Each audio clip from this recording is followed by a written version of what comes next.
Hi guys, this is my third vlog on this channel, I think, and I actually missed the vlog last week. Sorry about that. I was kind of busy and never got around to filming it. So I will cover the past 2 weeks' projects. Last week was, the week before last week was my bench grinder stand, and I am so happy I finally got that thing made. It is such a big help around here. It really organizes the shop just a little bit more, and it's handy to have right by my lathe, because before I'd have to walk from my lathe all the way over to my workbench to sharpen up, and I'd have to plug the light and then the grinder into the wall, which was quite a ways away, and it was just a pain. So I'm really happy with that. I didn't get much questions on it, so I'm not going to bother going through any details about that. Last week's project, last Friday, was the Peppermill Chucky demo, and I really was impressed with that little jig. It was really handy, as simple of a thing as it is. I don't know if you can make something like that, maybe, I don't know, but for me it's easier just to buy stuff like that. So it was really helpful while making that Peppermill to line everything up. And like I said in the video, there was a lot of different ways you can mount the Peppermill using the jig. You can mount just one piece or the other, or you can mount them both all together. There were lots of different configurations for it. I only used the simplest one, which is like the recommended. Just put them both together how they would be, and then put the two jam chucks in either end. But like I said, there are tons of different ways to mount them in the lathe. But that video, actually, I don't know what that video, because I actually just uploaded it earlier this morning. I have no idea when I'm going to upload this vlog. Might be tonight, I don't know. But I just uploaded that video this morning, so today is technically Friday, so I don't know. If I get any really weird questions about it, I will answer them in the next vlog. So I've been doing something pretty interesting over the week. Check out that. Isn't that gorgeous? This is a piece of silver maple, and it is absolutely gorgeous. When I got it, it was actually kind of funny how I got it. When I went to the Ohio Valley Woodturner Symposium last October, there was silent auctions going on in the lobby area where there was just tons of random stuff, either tools, wood, DVDs, turned pieces, all kinds of stuff for sale. And there was a list sheet of paper, and you put your name on it, what you bid on it, and it just goes like that. And it's kind of like last bidder before so-and-so, 12 o'clock on the last day, would get whatever the piece was. And I bid it on a big piece of silver maple, and it was kind of a shame because I thought it looked gorgeous when I bought it, and I set it on the shelf, and I completely forgot about it for a very long time, and it cracked to death. I mean, the piece just got destroyed. I had this one massive crack right here, and this other one here, and there were a lot others that I turned out of it, but it actually came out really good. And as a Christmas present, I got this thing called Inlace, which was a glittery inlay material. I got a ton of different colors of them. And what you do is you just pack it into the void or defect in the wood, like this crack or the pith there, or there was another weird knot there. You just pack it in there and soak it with thin CA glue, and then you just power sand it down and finish over it. And this actually isn't done. I've only put on, I think, 3 coats of sellable finish on this. So it's not done yet, but I thought I'd give you guys a quick view of that because it is so pretty. The wood grain in this is just gorgeous.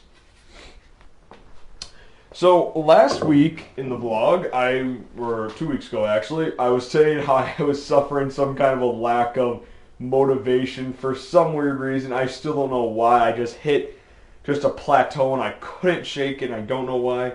I'm glad to say I finally got past that. I just turned, let me get it for you, this box. I was working on this. I saw one of Carl Jacobson's videos on a box, something like this, and I decided to give that a whack. So that inspired me, you can say, and I'm pretty happy with that. I'm going to give this a couple more tries. And I have a buddy who does lasers, like laser engraving, wood burning. And I was wondering if I can get him to laser in a bunch of images. In my case, I want to do a horse head onto a piece of wood that I can cut them out and inlay them into the lids of boxes. I thought that would be pretty cool looking. I never mentioned it to him, so I don't know if I can even do that, but I thought it would be really neat if I could. Another thing that inspired me over the week was at my local park. There's a park right down the street from my house, which is nice. And I walk there sometimes alone, sometimes I ride my bike, or for the most part, we walk our dogs there every day. And I am there almost every day, and there's this huge pine tree. It's really big. It's almost more wide than it is tall, but it is massive. And just this week, we had a couple really big snowstorms. So all the freshly coated snow was this beautifully stunning white, and the pine tree was this super dark, almost black from a distance. And I was looking at it for a second, just thinking, I've never really looked at that tree before. I always just saw it and walked by. So I was looking at it, and I noticed how all of the limbs of the tree are growing kind of in this weird weaving pattern like that. And I thought that would be really cool to like somehow duplicate or replicate, if that's a word, onto the side of something, a bowl or something like that. So I had an idea to make a box, maybe not exactly like this, but use black wood on the sides and texture it to look like the base of a tree or something like that, how it was weaving in and out, and put a really whitish wood like holly or something on the inside piece and sort of inlay them into each other and have something that looked like the pine tree kind of crawling up the side of the box. And I know that's kind of a complicated idea, but I thought it would look really cool. And I've never done texturing before in my life, just with a Dremel pen, that type of thing. I've never done that before, so I would practice a lot on just scraps, but I thought that if I could do that, or if somebody could do it, it would be a really great concept to have. I did get a couple of stickers in over the week, but since there are only 2 of them, I'm not going to open them up right now and show them and put them up on the wall. I'm going to let it build up for another week or 2 so I can get through a bunch of them in one shot.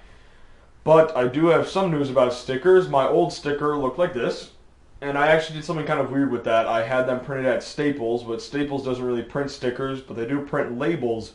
So I had a bunch of different labels printed, and I cut them out with a paper cutter. So that's what I've been sending out for stickers lately. But the thing with that is they're not like glossy or vinyl or something. It's just a nicely printed paper. It's just copy paper, really.